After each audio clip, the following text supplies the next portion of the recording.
Namaku Anindya, 33 tahun. Orang-orang mengira hidupku sempurna. Aku memiliki suami tampan, perhatian, dan sahabat wanita yang selalu mendampingiku sejak SMA. Aku dan suamiku, Gilang, sudah menikah selama 5 tahun. Kami tinggal di rumah besar yang nyaman di kawasan elit, mengendarai mobil mewah, dan setiap tahunnya rutin berlibur ke luar negeri. Aku tahu, banyak wanita di luar sana mendambakan kehidupan seperti yang kujalani. Gilang, suamiku, dikenal sebagai pria karismatik. Penampilannya rapi, wangi, dan tutur katanya lembut. Ia sering dijadikan panutan oleh teman-temannya. Dalam lingkungan pergaulan kami, ia disebut-sebut sebagai direktur utama perusahaan tempat kami bekerja. Padahal sebenarnya, perusahaan itu adalah warisan dari mendiang ayahku, dan aku adalah pemilik sahnya. Tapi aku tak keberatan membiarkan Gilang berada di depan panggung. Aku hanya ingin melihat suamiku bangga dan dihormati. Cinta membuatku rela melakukan itu. Lalu ada Dira, sahabatku sejak remaja. Kami berbagi segala hal, mulai dari cerita cinta, keluh kesah, bahkan rahasia terdalam. Dira sering menginap di rumahku saat kami masih kuliah. Ia menyaksikan momen-momen penting dalam hidupku, termasuk ketika aku pertama kali bertemu Gilang. Dira juga yang paling bersemangat saat aku menikah. Dia menjadi bridesmaid utama, bahkan membantu mengatur pesta pernikahan. Aku pikir, aku benar-benar diberkati, memiliki 2 orang terdekat yang begitu aku cintai dan percaya sepenuhnya. Dira sering datang ke rumah, bahkan saat aku tidak sedang ada. Ia begitu akrab dengan Gilang, kadang mereka ngobrol sambil menunggu aku pulang kerja. Saat aku hamil dan mengalami komplikasi, Diralah yang menemaniku di rumah sakit saat Gilang sedang di luar kota. Aku ingat betul, ia menggenggam tanganku dan berkata, "Tenang ya, aku akan selalu ada buat kamu. Kamu seperti saudaraku sendiri, Nin." Saat itulah aku semakin percaya, mereka berdua adalah anugerah terbesarku. Namun seiring berjalannya waktu, aku mulai merasakan sesuatu yang aneh. Gilang jadi lebih sering keluar kota, bahkan untuk urusan yang seharusnya bisa didelegasikan ke tim bawahannya. Wajahnya sering terlihat lelah, dan ia semakin jarang menatap mataku saat bicara. "Capek banget, Nin. Dunia bisnis makin kejam," katanya suatu malam sambil memijat pelipisnya. Aku menyodorkan teh hangat, mencoba jadi istri yang suportif. "Kalau capek, ya istirahat. Atau ajak aku liburan, deh. Kapan terakhir kita jalan bareng?" Ucapku bercanda, tapi Gilang hanya tersenyum tipis dan kembali menatap layar laptopnya. Aku sempat berpikir mungkin aku yang terlalu sensitif. Tapi ketika aku perhatikan lebih jauh, ada pola-pola kecil yang mulai terasa mencurigakan. Gilang sering menerima telepon dan buru-buru keluar ruangan. Chatnya sering dihapus. Bahkan saat aku iseng mengambil ponselnya, ia langsung merebutnya dan berkata, "Jangan suka usil, dong. Privasi, tahu." Dan anehnya, Dira pun mulai berubah. Ia tidak sehangat dulu. Ucapannya makin sering menyindir, seperti saat aku salah menyiapkan bahan rapat. "Yah, kamu kayaknya mulai pikunnya, Nin." Pantas Gilang sering kelihatan stres, katanya sambil tertawa kecil, tapi aku merasakan nada sinis di balik suaranya. Suatu malam, aku menceritakan kecurigaanku kepada ibuku. Tapi beliau hanya berkata, "Mungkin kamu terlalu lelah, sayang. Kadang istri memang harus lebih sabar." "Gilang pria baik, kamu beruntung." Aku mencoba menepis rasa tidak nyaman itu. Mungkin benar, aku hanya capek. Tapi tetap saja, perasaan itu terus menghantui. Puncaknya terjadi saat ulang tahun pernikahan kami yang kelima. Aku menyiapkan makan malam romantis di rumah. Lampu temaram, lilin wangi, lagu lembut dari speaker. Tapi Gilang tidak pulang. Aku telepon berkali-kali, tidak diangkat. Pesanku tidak dibalas. Pukul 10 malam, ia baru muncul, wajah lelah dan tanpa bunga, tanpa kado. "Maaf, ada rapat mendadak," katanya sambil melepaskan jas. "Aku udah masak semua ini buat kita, Lang. Setahun sekali, loh." Ia hanya mengangguk dan duduk tanpa semangat. Malam itu aku menangis dalam diam. Bukan karena dia tidak membawa kado, tapi karena aku merasa kehilangan suami yang dulu begitu hangat dan penuh cinta. Beberapa hari setelahnya, aku memutuskan untuk mengambil cuti sejenak. Aku butuh waktu sendiri. Aku ingin berpikir, menata hati yang mulai terasa sesak. Aku pergi ke villa keluarga di luar kota, sendirian. Dan saat aku kembali, itulah awal dari semuanya. Saat aku membuka lemari, aku menemukan syal milik wanita lain. Aku tahu itu bukan milikku. Warnanya mencolok, dan aku pernah melihat Dira memakainya saat kami bertemu 2 minggu lalu. Jantungku berdegup keras. Aku mencoba menenangkan diri, menganggap mungkin Dira hanya berkunjung saat aku pergi dan lupa membawa pulang barangnya. Tapi malamnya, aku mengecek rekaman CCTV rumah yang biasa kami simpan di server pribadi. Tanganku gemetar. Aku melihat Gilang dan Dira di ruang tamu. Duduk terlalu dekat. Mereka tertawa, berpegangan tangan. Lalu, ciuman itu terjadi. Ciuman yang seharusnya menjadi milikku, dilakukan di rumahku sendiri. Dadaku sesat. Nafasku tercekat. Aku ingin memecahkan layar itu. Tapi aku tidak bisa menangis. Tidak saat itu. Yang ada hanya kebisuan dan kehancuran. Semua rasa percaya yang selama ini kubangun, runtuh dalam hitungan detik. Aku merasa seperti wanita paling bodoh sedunia. Dikhianati oleh 2 orang yang paling aku percaya.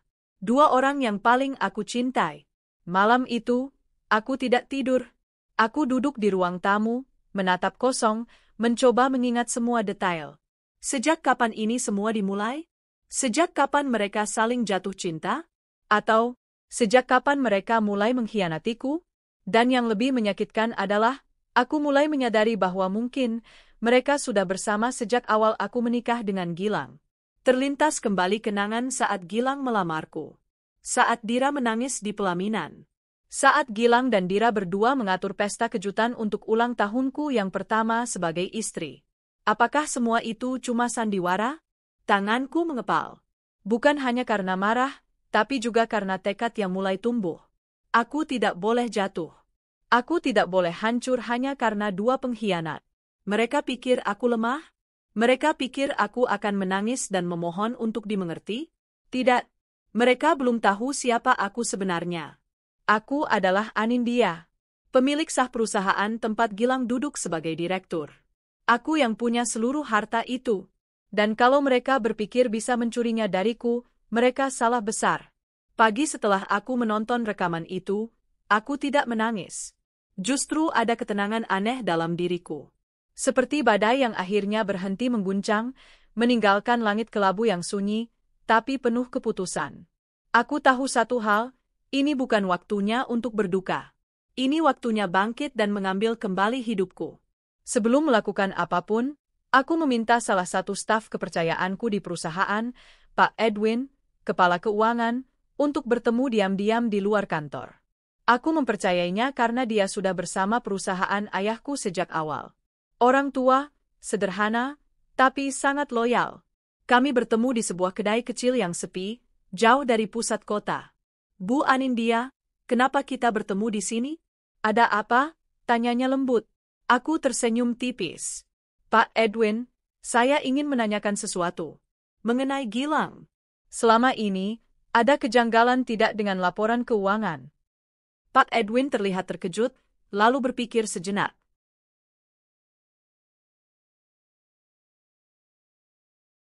Kalau saya boleh jujur, beberapa kali memang ada pengeluaran pribadi atas nama Pak Gilang yang nilainya besar.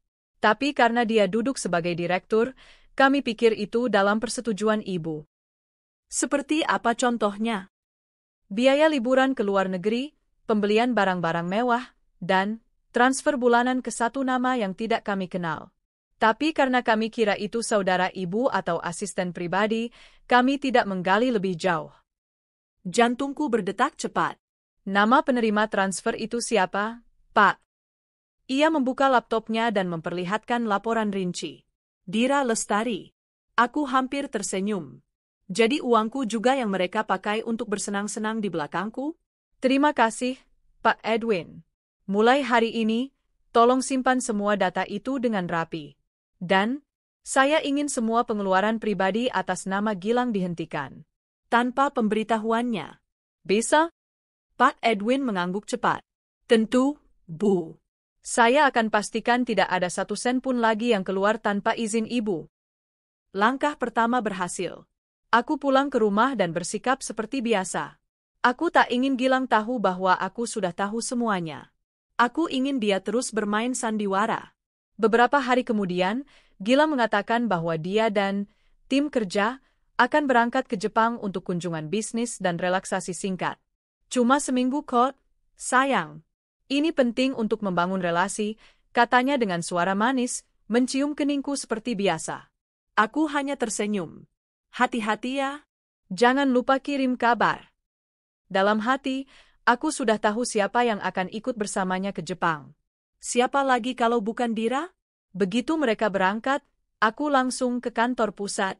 Hari itu, aku memanggil seluruh kepala divisi dan mengumumkan bahwa mulai saat itu, jabatan Gilang sebagai direktur utama dicabut.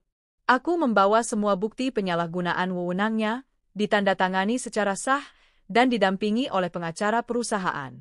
Beberapa staf kaget, beberapa hanya mengangguk tenang.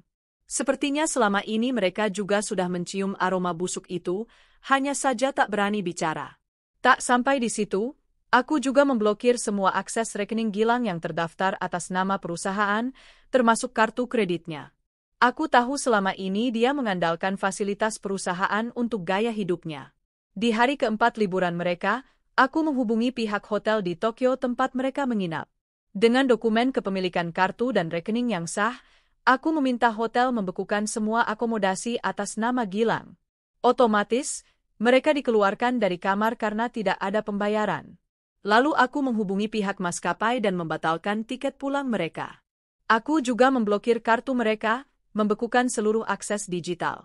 Dalam hitungan jam, pasangan pengkhianat itu terperangkap di negeri orang, tanpa akses keuangan, tanpa penginapan, dan tanpa uang.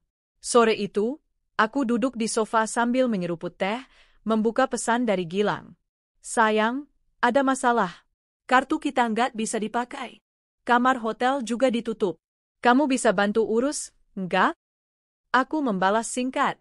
Kartu? Hotel? Urus sendiri, aku sedang sibuk. Lagi pula, bukannya kamu pergi untuk urusan bisnis? Mana Dira, nggak bisa bantu? Tak lama kemudian, teleponku berdering. Gilang. Aku tidak menjawab. Lalu masuk lagi, kali ini dari Dira. Aku abaikan.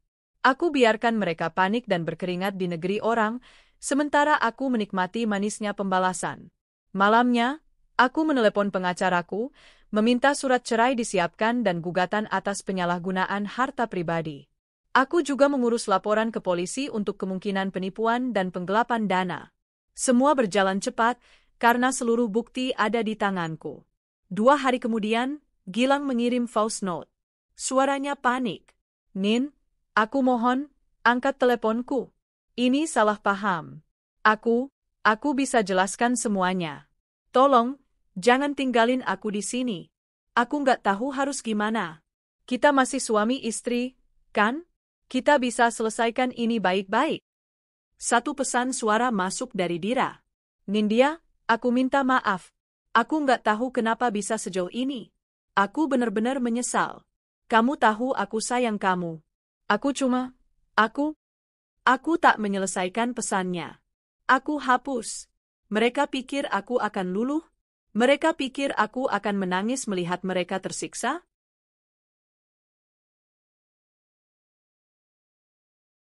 Tidak. Karena sekarang giliranku berdiri sebagai pemilik kebenaran. Dulu aku biarkan mereka bersinar, karena aku ingin suamiku terlihat hebat dan sahabatku merasa berarti. Tapi ternyata, aku hanya dimanfaatkan. Aku mengirim satu pesan terakhir ke Gilang. Kamu bukan siapa-siapa tanpa aku. Kamu pikir kamu pemilik perusahaan? Kamu cuma boneka yang aku beri panggung. Sekarang panggung itu kutarik kembali. Nikmatilah liburanmu, karena itu akan jadi yang terakhir dari uangku. Tak lama kemudian, aku menerima notifikasi, Gilang mencoba menjual jam tangan mewah pemberianku untuk membeli tiket pulang. Dira terlihat di foto bandara mengenakan mantel buluku.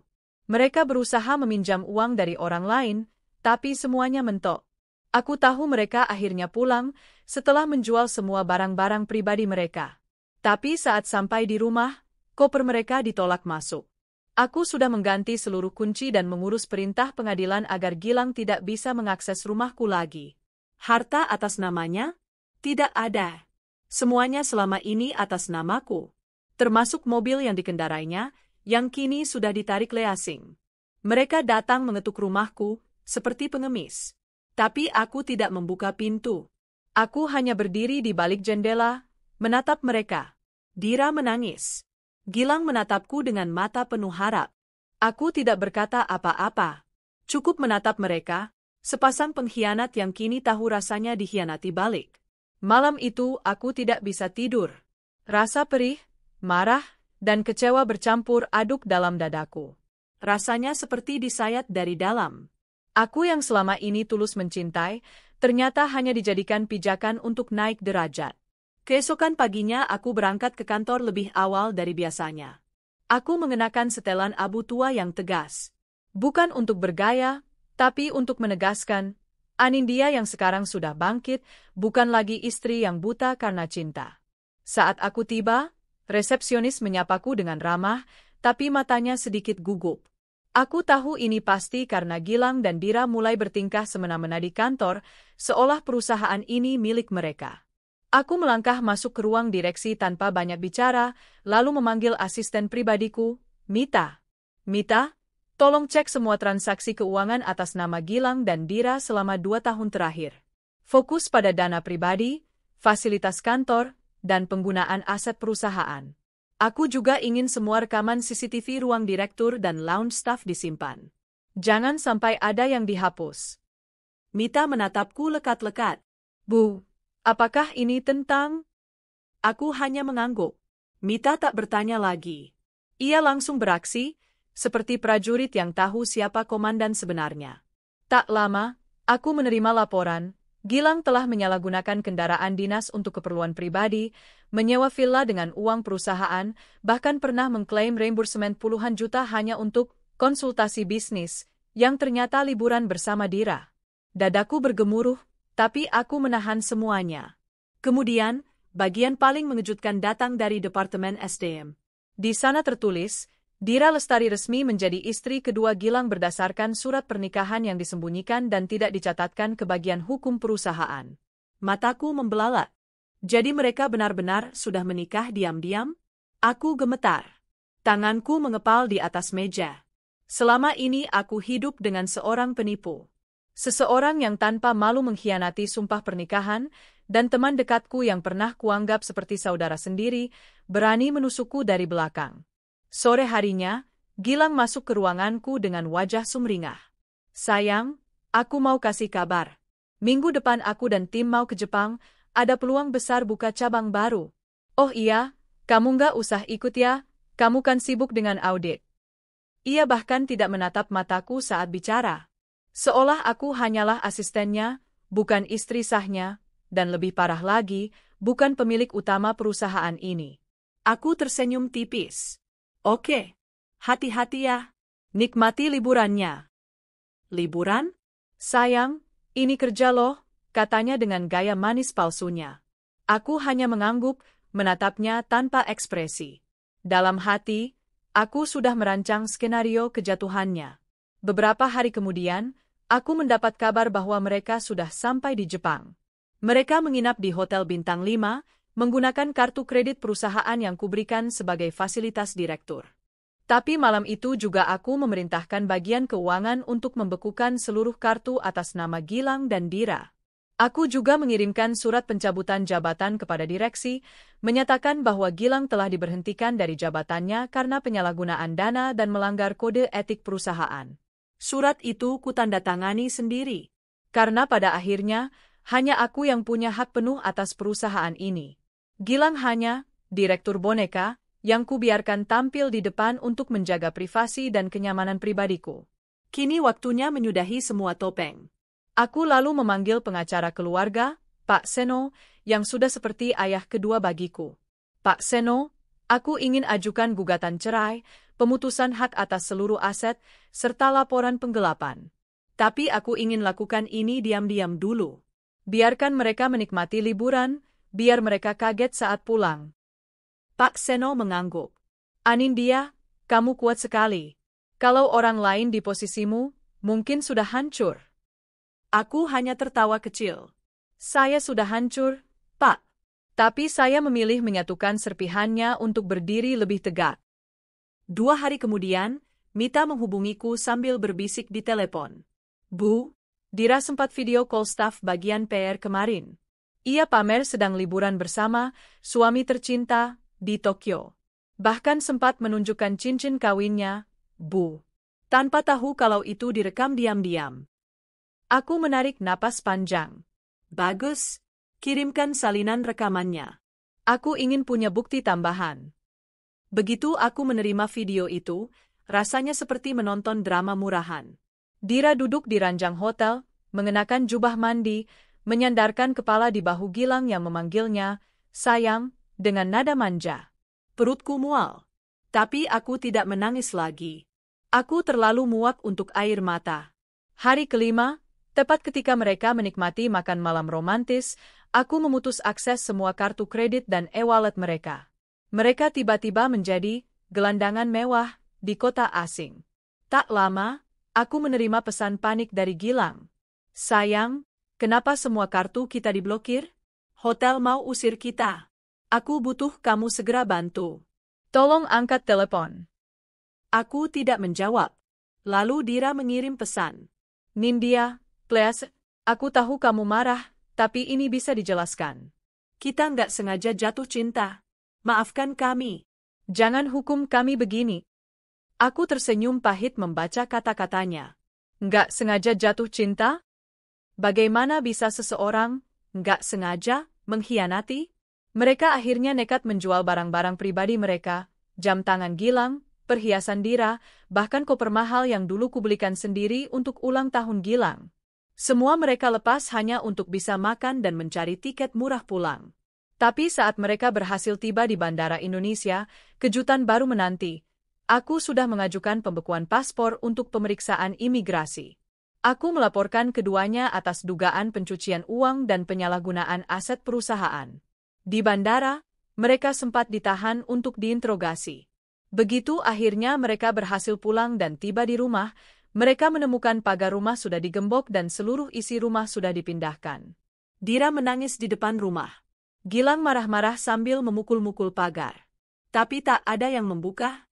Karena rumah itu bukan milik mereka, semua aset yang mereka nikmati selama ini ternyata atas nama pribadiku. Aku menatap mereka dari balik jendela ruang tamu rumahku yang lain, bersama Mita. Dia kira rumah itu miliknya, gumamku. Mita menatap mereka dengan iba. Ibu yakin gak mau menemuinya? Aku menggeleng. Belum. Biarkan dulu mereka merasa kehilangan segalanya. Aku belum selesai. Malam itu aku tidur nyenyak untuk pertama kalinya dalam berhari-hari. Bukan karena masalah sudah selesai, tapi karena aku tahu, kali ini aku tidak diam. Aku akan membuat mereka mengerti arti kehilangan. Pagi itu, udara terasa segar untuk pertama kalinya setelah sekian lama. Aku membuka jendela dan menghirup napas panjang. Di luar, matahari bersinar lembut, seolah ikut menghapus awan gelap dari kehidupanku. Telepon genggamku berbunyi. Nama Mita tertera di layar. Ibu, mereka sekarang tinggal di losmen kecil dekat pasar. Saya dapat informasi dari sopir ojek langganan mereka. Gilang bahkan sempat ngemis di grup alumni kantor minta bantuan dana darurat. Aku tersenyum. Terus pantau. Dan tolong siapkan undangan rapat direksi untuk minggu depan. Aku mau umumkan perubahan besar di perusahaan. Siap, Bu. Setelah telepon ditutup, aku menatap diriku di cermin. Sosok yang kulihat bukan lagi Anindya yang lemah, bukan istri yang menangis sendirian karena dikhianati, tapi wanita yang memilih bangkit, menyusun ulang kekuatannya dari reruntuhan perasaannya. Sementara itu di losmen sempit berlantai ubin dingin, Gilang menatap langit-langit dengan mata merah. Dira duduk di sudut ranjang, wajahnya kusut tanpa riasan, rambut acak-acakan. Baju yang dikenakan lusuh, jauh dari gaun mahal yang biasa ia kenakan dulu. Mau sampai kapan kita begini, Lang? Tanya Dira lirih. Aku sudah coba hubungi semua teman, tapi nggak ada yang bantu. Mereka bilang aku di blacklist dari industri. Semua perusahaan mitra Anindya menolak menerima aku. Dira menunduk. Kenapa sih kamu nggak bilang dari dulu kalau Anindya pemilik perusahaan? Kenapa bohong? Aku nggak bohong. Aku cuma nggak cerita aja, kata Gilang keras kepala. Dulu dia yang minta identitasnya dirahasiakan. Aku pikir, ya sudah, aku nikmatin saja posisi direktur. Toh dia juga nggak pernah protes waktu aku pamer ini itu. Tapi kamu menikah sama aku, Lang. Tanpa bilang ke dia, sekarang lihat, aku dibuang sama semua orang. Bahkan keluargaku malu. Mereka mengira aku pelakor, perusak rumah tangga. Gilang menghela napas, menatap dompet kosong di tangannya. Kita harus cari jalan keluar. Kita masih bisa bangkit. Dira menggeleng. Bangkit dari mana? Kita sudah kehilangan semuanya. Hari Senin yang cerah, aku melangkah ke ruang rapat utama. Semua direksi sudah hadir. Mereka berdiri saat aku masuk. Beberapa tampak gugup, sebagian lagi penuh rasa penasaran. Aku menatap mereka tenang. Terima kasih atas kehadirannya. Mulai hari ini, struktur direksi akan berubah. Semua keputusan penting akan kembali dikendalikan oleh pemilik sah perusahaan ini, yaitu saya. Beberapa orang tampak kaget. Sebagian mengangguk penuh hormat. Saya tahu selama ini banyak yang mengira Gilang adalah pemilik atau pengendali perusahaan. Itu keliru. Dia hanyalah direktur operasional yang saya tempatkan untuk menjaga citra luar. Aku menatap satu persatu wajah yang mulai berkeringat. Sayangnya, dia menyalahgunakan kepercayaan itu. Maka saya akan mengadakan audit menyeluruh dan siapapun yang terlibat dalam penyelewengan dana, meskipun hanya menutup mata, akan diminta pertanggungjawaban. Seisi ruangan hening. Bahkan napas pun terdengar. Aku melanjutkan, perusahaan ini akan dibersihkan. Bukan hanya dari mereka yang tidak loyal, tapi juga dari kebohongan dan pengkhianatan. Semua mengangguk cepat. Tak ada yang berani bersuara. Setelah rapat selesai, aku kembali ke ruanganku. Mita sudah menunggu. Bu, laporan aset pribadi Gilang dan Dira sudah rampung. Rekening mereka kosong. Kendaraan dan rumah sudah resmi dialihkan. Bahkan akun media sosial mereka sudah diretas dan dijadikan bukti pencemaran nama baik. Bagus, ujarku singkat. Lalu aku membuka file foto lama di laptopku. Foto pernikahan, saat aku masih polos dan percaya bahwa cinta akan menjaga segalanya. Aku tersenyum kecil. Aku tak menyesal pernah mencintai Gilang. Yang ku sesali hanya satu, aku terlambat sadar bahwa tidak semua cinta layak diperjuangkan.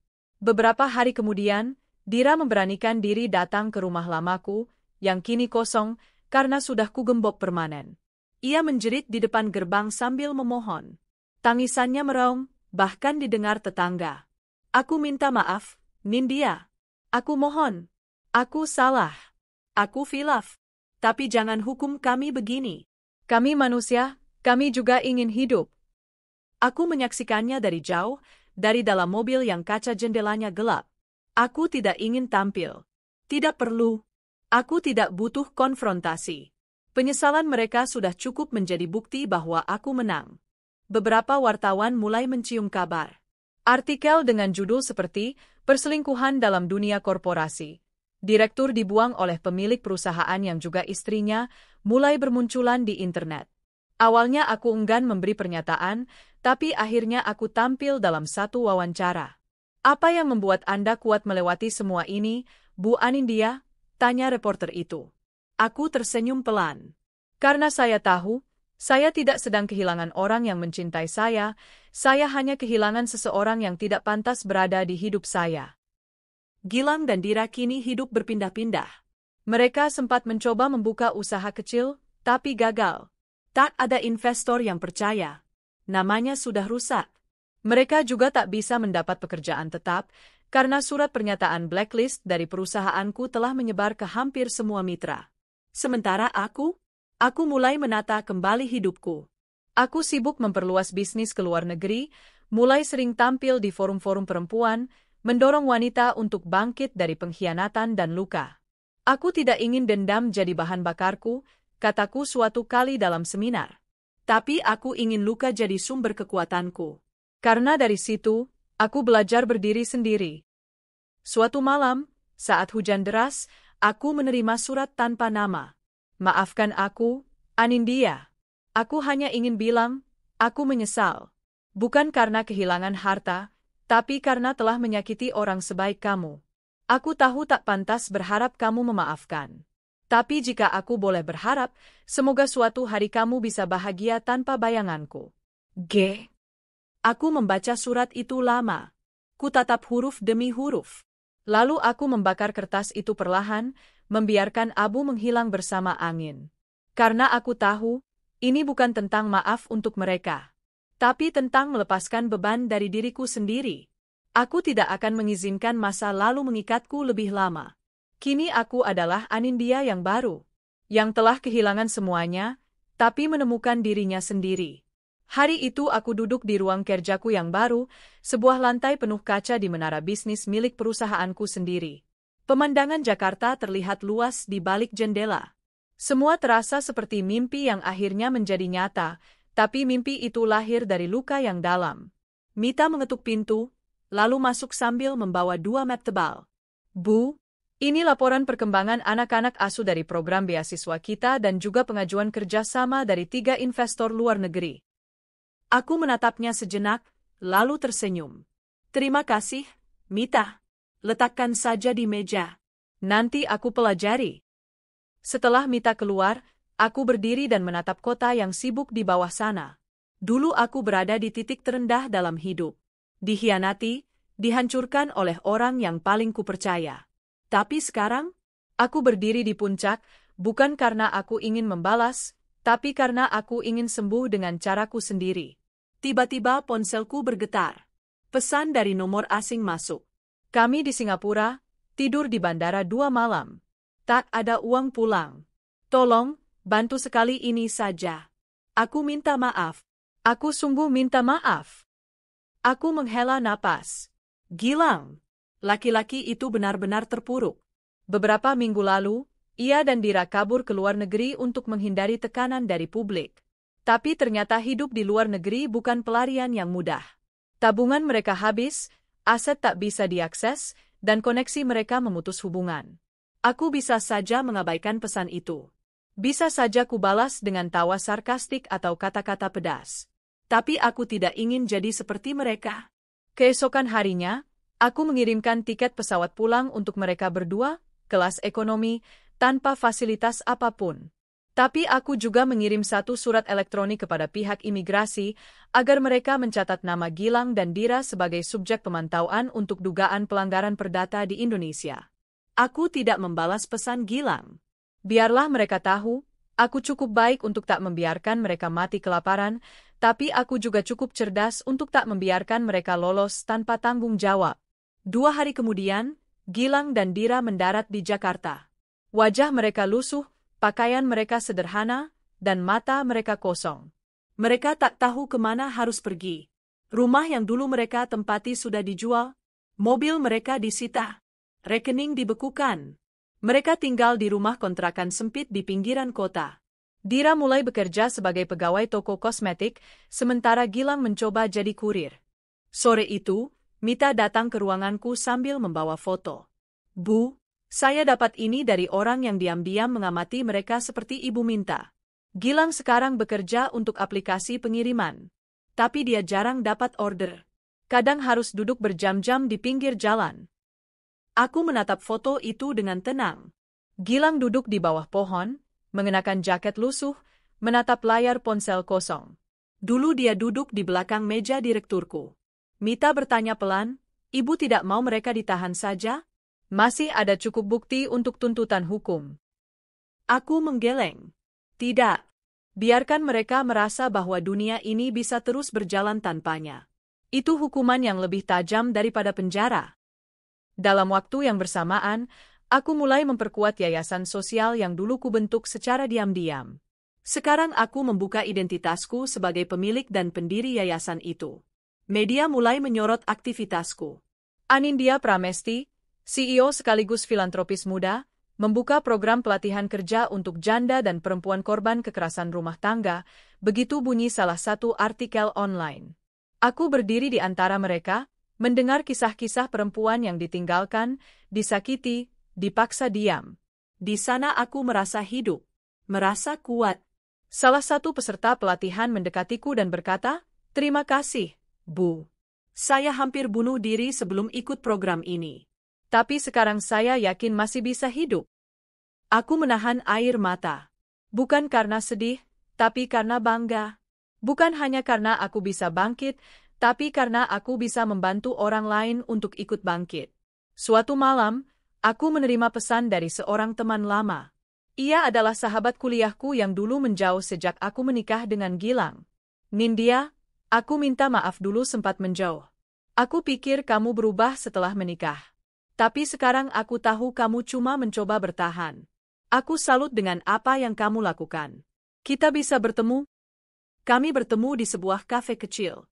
Ia datang dengan wajah bersalah, tapi hangat. Aku lihat dari berita-berita. "Kamu luar biasa, Nin." Aku tersenyum. "Aku cuma perempuan biasa yang belajar dari luka. Dulu aku pikir kamu beruntung karena punya suami tampan dan kaya. Tapi ternyata, di balik itu semua, kamu yang paling banyak menanggung sakit." Aku mengangguk. Tapi aku bersyukur. Karena tanpa rasa sakit itu, aku mungkin tidak akan tahu betapa kuatnya aku. Kami mengobrol panjang. Malam itu, aku merasa bagian dari diriku yang lama akhirnya pulih. Luka-luka kecil yang dulu tersembunyi mulai sembuh sepenuhnya. Sementara itu, Gilang menerima surat panggilan dari pengadilan. Bukan karena tuntutan dari pihakku, tapi dari investor kecil yang merasa dirugikan oleh bisnis fiktif yang ia kelola bersama Dira setelah dikeluarkan dari perusahaan. Ia datang ke pengadilan dengan jaket lusuh, menunduk di depan hakim. Tidak ada lagi aura kebanggaan. Tidak ada lagi senyum penuh percaya diri seperti dulu. Aku tidak datang. Aku tidak perlu. Aku tahu, waktu dan karma telah menjadi hakim yang adil untuk mereka. 1 bulan kemudian, aku diundang menjadi pembicara utama dalam forum internasional bertema Women Rise Stronger After Betrayal. Aku berdiri di atas panggung, di hadapan ratusan perempuan dari berbagai negara. Nama saya Anindya. Saya pernah diselingkuhi, dibohongi, ditinggalkan dalam luka. Tapi saya memilih untuk tidak membalas dengan kebencian. Saya memilih untuk membalas dengan keberhasilan. Karena dendam hanya memberi luka baru, tapi keberhasilan menyembuhkan semua luka lama.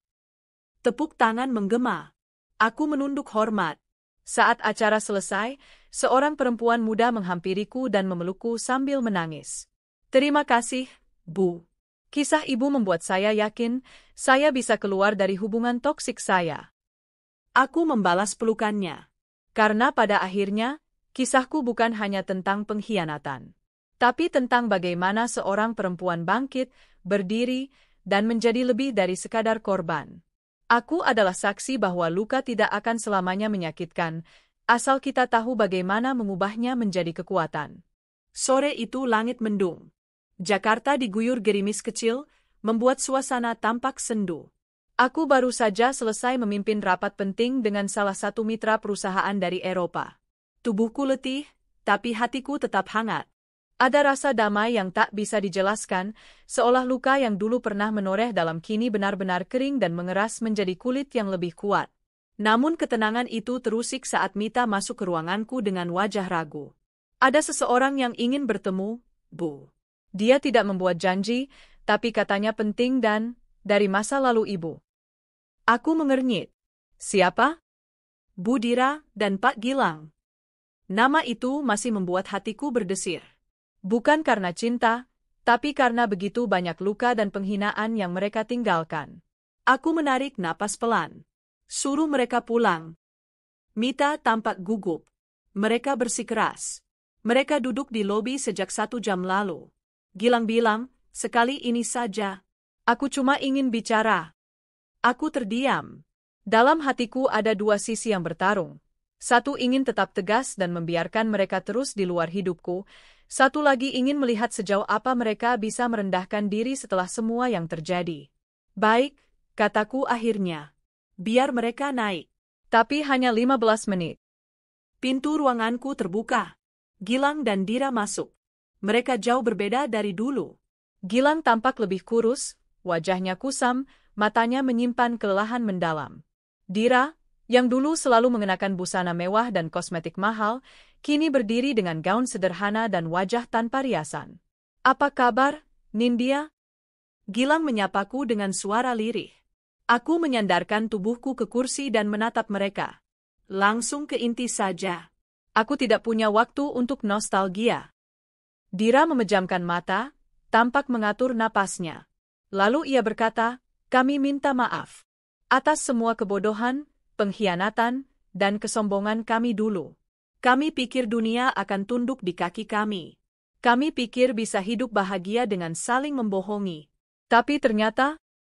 Air mata mulai menggenang di matanya. "Kami bahkan tidak tahu cara hidup tanpa mengandalkan kemewahan yang dulu kami rebut dengan licik." Gilang menunduk. "Aku salah besar, Nindya. Sangat salah.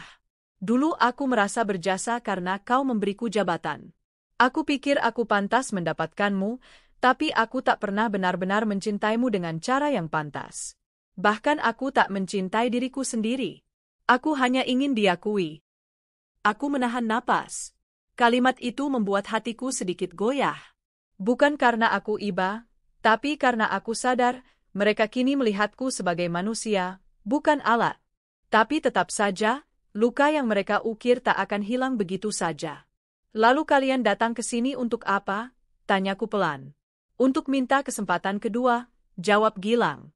"Bukan sebagai suami, bukan untuk kembali, tapi untuk bekerja. Apa saja. Aku tahu kamu membenciku, dan kamu berhak.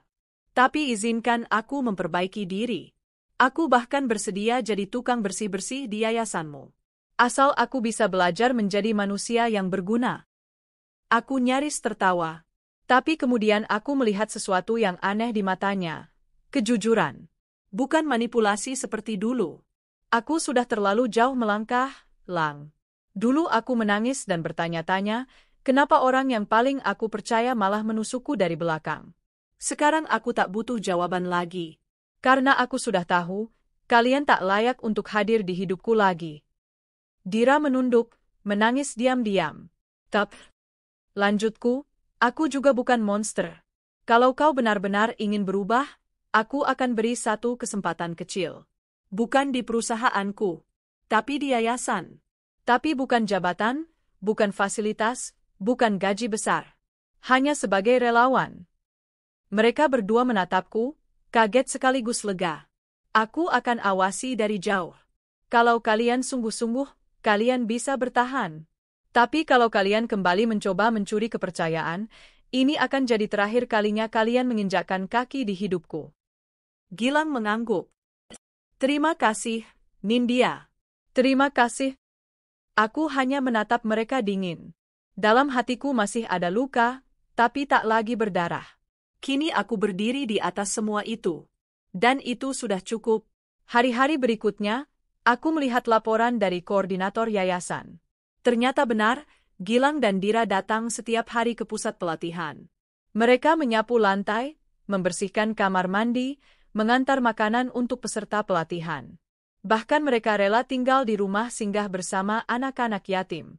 Gilang mulai belajar menjadi mentor pengembangan keterampilan, dan Dira membantu membuatkan dokumentasi sederhana. Beberapa staf yayasan heran dan bertanya padaku, "Ibu yakin ini bukan akting saja?" Aku hanya tersenyum. Biarkan waktu yang menguji mereka. Bukan kita. Suatu malam, saat aku menghadiri acara amal di Surabaya, seorang pria paruh baya menghampiriku.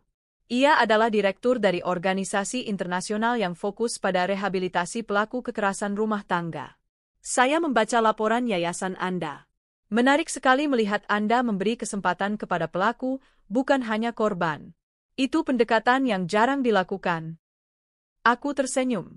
Orang jahat tidak selalu perlu dihukum dengan cambuk. Kadang justru perlu ditelanjangi dari egonya. Dan itu lebih sakit. Pria itu tertawa pelan. "Luar biasa bijak, Bu Anindya." Aku pulang ke Jakarta dengan perasaan yang berbeda. Bukan lagi sebagai korban, bukan hanya sebagai penyintas, tapi sebagai perempuan yang memberi harapan, bahkan pada mereka yang dulu menghancurkannya. 2 bulan kemudian, Gilang dan Dira menghadapku lagi. Kali ini, wajah mereka lebih bersih, lebih tenang, lebih jujur. Gilang berkata, kami tak ingin bekerja lagi. Kami ingin keluar dari bayanganmu. Kami ingin mulai dari nol dengan cara kami sendiri. Lalu kenapa kalian datang? Tanyaku. Untuk mengucapkan terima kasih. Dan, untuk meminta izin. Aku menaikkan alis. Izin? Kami ingin pindah ke desa kecil di Jawa Tengah. Buka usaha kecil-kecilan. Kami ingin menebus dosa kami bukan dengan kata-kata, tapi dengan hidup jujur. Aku terdiam sejenak. Memandang dua orang yang pernah menusukku paling dalam, kini berdiri dengan kepala tertunduk, tanpa topeng.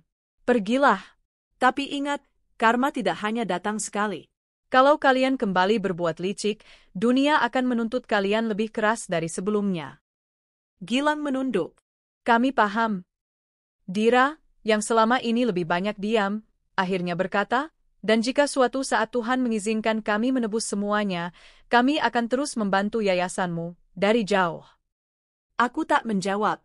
Tapi dalam hati, aku mengucapkan doa, semoga mereka sungguh berubah. Semoga mereka tak kembali menjadi bayangan kelam masa laluku. Hari ini, aku berdiri di hadapan ratusan perempuan dari berbagai daerah. Kami mengadakan acara, Perempuan Tangguh Bangkit dari Luka. Aku berbicara di panggung.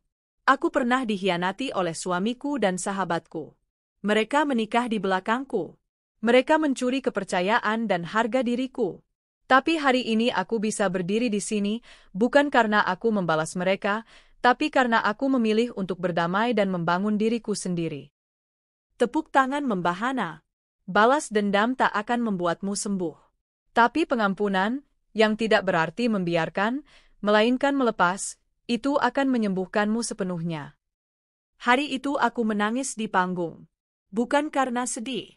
Tapi karena akhirnya, aku tahu, aku sudah benar-benar sembuh. 5 tahun telah berlalu sejak hari aku memecat Gilang dan Dira dari hidupku. 5 tahun sejak aku memilih untuk tidak balas dendam dengan kemarahan, melainkan dengan kesuksesan dan keteguhan hati. Kini aku berdiri di depan gedung baru milik perusahaanku yang ke-12. Di atas langit Jakarta yang cerah, nama perusahaanku, Anindya Group, terpampang megah dengan huruf emas yang berkilau. Aku mengenakan setelan jas putih gading yang elegan, berdiri bersama para pemegang saham dan tokoh publik yang diundang dalam peresmian kantor pusat baruku. Bu Anindya, boleh kami wawancara sebentar untuk TV nasional? Tanya salah satu jurnalis. Aku tersenyum kecil. Tentu. Banyak yang terinspirasi dari perjalanan hidup ibu. Kami dengar, perusahaan ini ibu bangun dari nol setelah pengkhianatan dalam rumah tangga. Apa yang membuat ibu bertahan dan bangkit? Aku terdiam sejenak, lalu menatap lurus ke kamera. Karena saya tahu, jatuh bukan akhir dari segalanya. Pengkhianatan bukan batas dari kemampuan kita. Yang terpenting adalah bagaimana kita berdiri kembali, menata diri, dan membuktikan bahwa kita tak bergantung pada siapapun untuk bersinar. Suara tepuk tangan mengalun dari sekelilingku. Aku tersenyum, tapi di dalam dada, hatiku menghangat karena satu hal, aku berhasil. Sore harinya, aku mengunjungi rumah sederhana di pinggiran Yogyakarta. Di sana tinggal seorang wanita tua renta yang wajahnya selalu aku rindukan. Bu Lastri, mantan art yang dulu direndahkan oleh Dira, tapi tak pernah meninggalkanku walau saat itu aku di titik terendah. Bu Lastri sudah pensiun, tapi aku tetap memberinya rumah dan kebutuhan hidup. Ia menyambutku dengan pelukan hangat dan senyum penuh kasih. Enduk, ya Allah, kamu makin cantik aja. Kapan kamu nikah lagi? Tanyanya sambil terkekeh. Aku tertawa pelan. Aku bahagia seperti ini, Bu. Mungkin suatu saat nanti, kalau Tuhan mengizinkan. Kamu pantas dapat yang lebih baik dari dulu itu. Aku menatap wajahnya yang penuh keriput namun penuh cinta. Bu, kalau bukan karena ibu, aku nggak tahu apa jadinya dulu. Ibu tetap setia saat semuanya pergi. Ibu jagain rumah, jagain hatiku. Karena kamu anak baik, Enduk. Tuhan sayang kamu. Tanganku menggenggam tangan keriputnya. Sore itu kami mengobrol lama, tertawa mengenang masa lalu, dan menikmati teh jahe buatan Bu Lastri yang selalu kurindukan. Beberapa minggu kemudian, Aku menghadiri undangan khusus dari Yayasan Sosial Pelita yang bergerak di bidang pendidikan untuk anak kurang mampu. Mereka memberi penghargaan padaku sebagai perempuan inspiratif tahun ini. Saat naik ke atas panggung, aku kembali mengenang momen di mana aku sendirian di rumah besar itu, menangis dalam diam karena dikhianati oleh dua orang terdekatku. Kini aku tak menangis lagi. Tapi hatiku tetap peka. Terima kasih untuk penghargaan ini. Tapi izinkan saya membaginya kepada para perempuan yang hari ini mungkin sedang merasa kalah, sendiri, dan dikhianati. Percayalah, Tuhan sedang menyiapkan panggung untuk kalian bersinar. Jangan padam. Saat turun dari panggung, seorang wanita paruh baya menghampiriku. Matanya tampak familiar. Ia menggenggam tanganku, lalu berkata, "Saya dari desa tempat Dira dan Gilang tinggal sekarang. Mereka tidak tahu saya ke sini." Aku menatapnya heran. Oh? Mereka hidup sangat sederhana. Dira buka warung kecil, Gilang jadi tukang servis alat elektronik. Tapi mereka jujur, rajin, dan dihormati warga. Bahkan Dira rutin ajar ibu-ibu buta huruf tiap malam Jumat. Hatiku terdiam. Aku tak menyangka. Aku tak berharap apa-apa dari mereka, tapi diam-diam semesta menunjukkan bahwa manusia bisa berubah jika diberi kesempatan dan waktu. Terima kasih sudah memberi mereka kesempatan hidup baru, kata wanita itu lagi sebelum pamit. Malam itu aku merenung di kamar hotelku. Hidup memang tak pernah bisa ditebak. Dulu aku benci mereka begitu dalam. Tapi hari ini aku justru merasa lega. Bukan karena mereka menyesal, tapi karena aku tahu keputusanku benar. Beberapa bulan berlalu.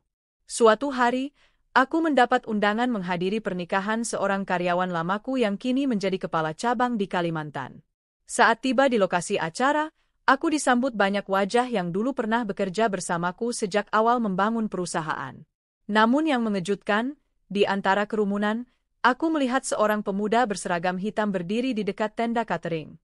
Ia tampak membantu menyusun makanan, wajahnya teduh dan ramah. Aku mengenal wajah itu. Tak mungkin aku lupa. Itu Bagas, adik dari Dira.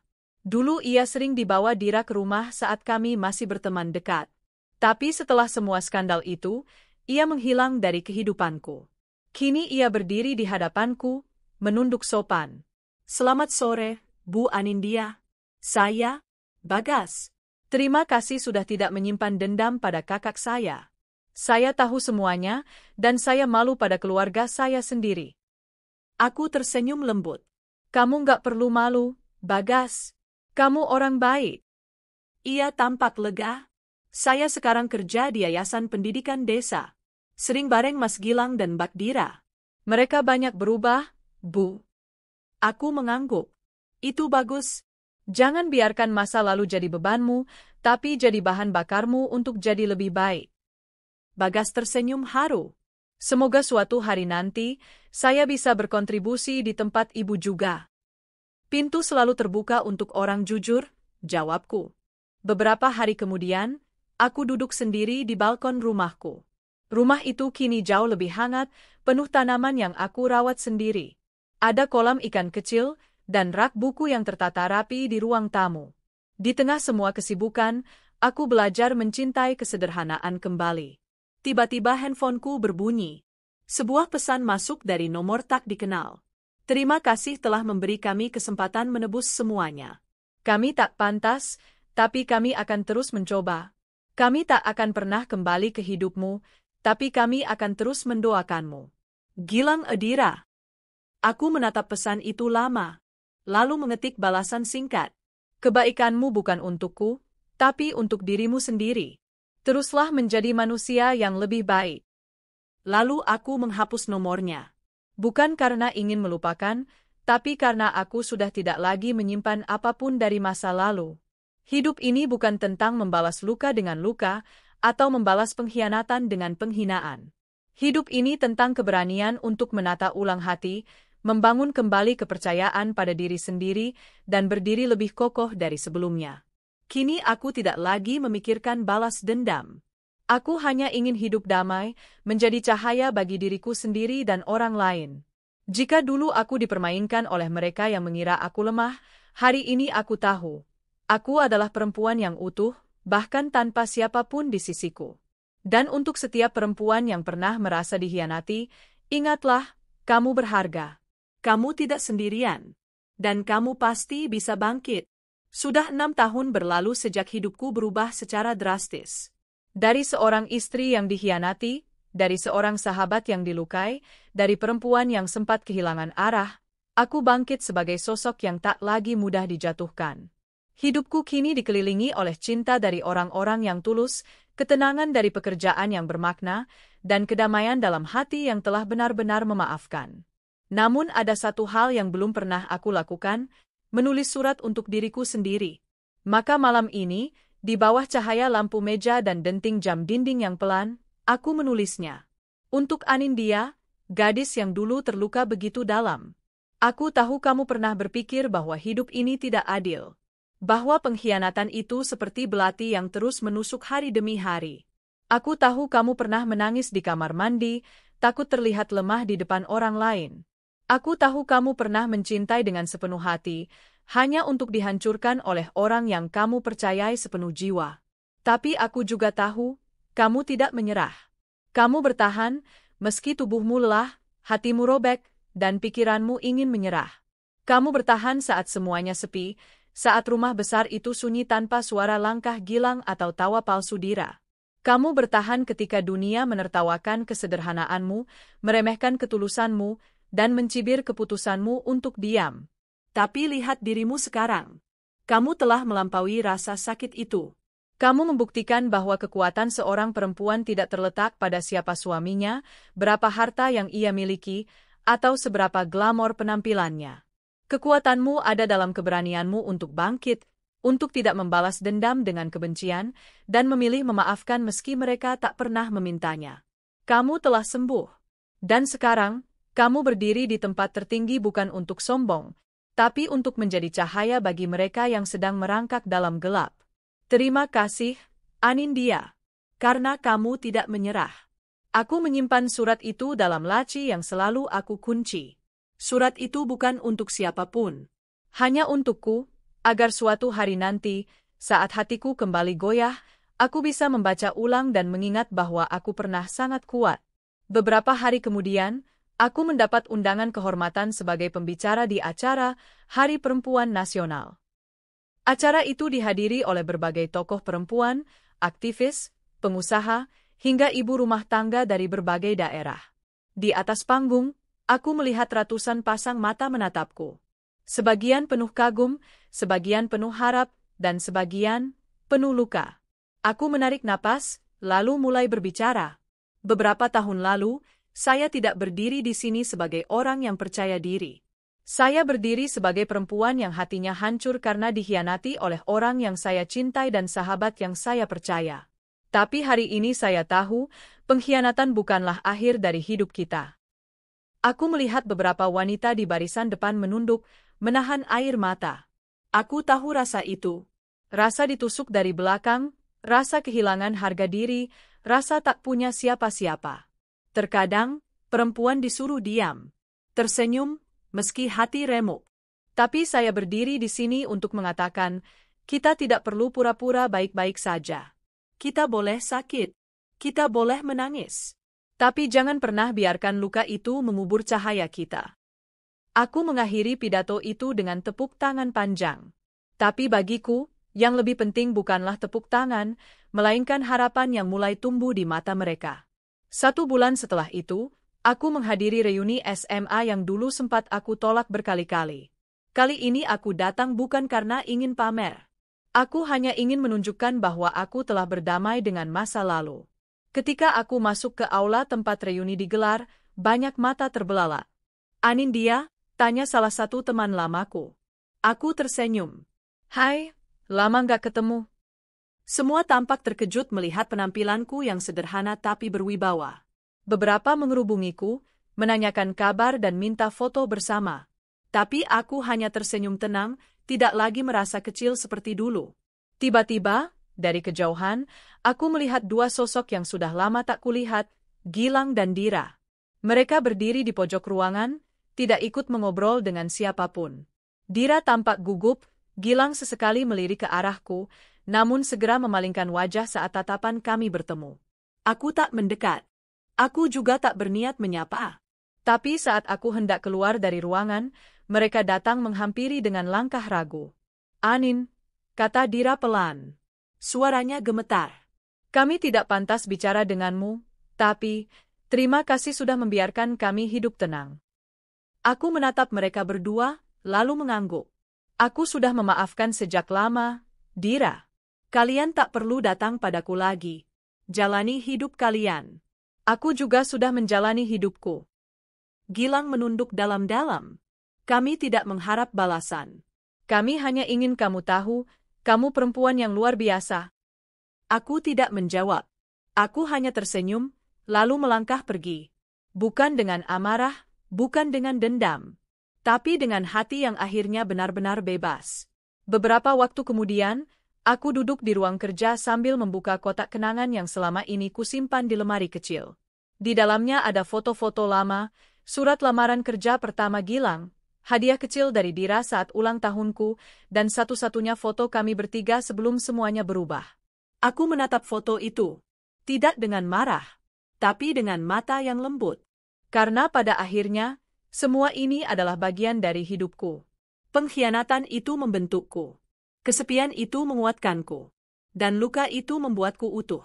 Kini aku tahu, bahagia bukan tentang balas dendam, bukan tentang membuat mereka menyesal.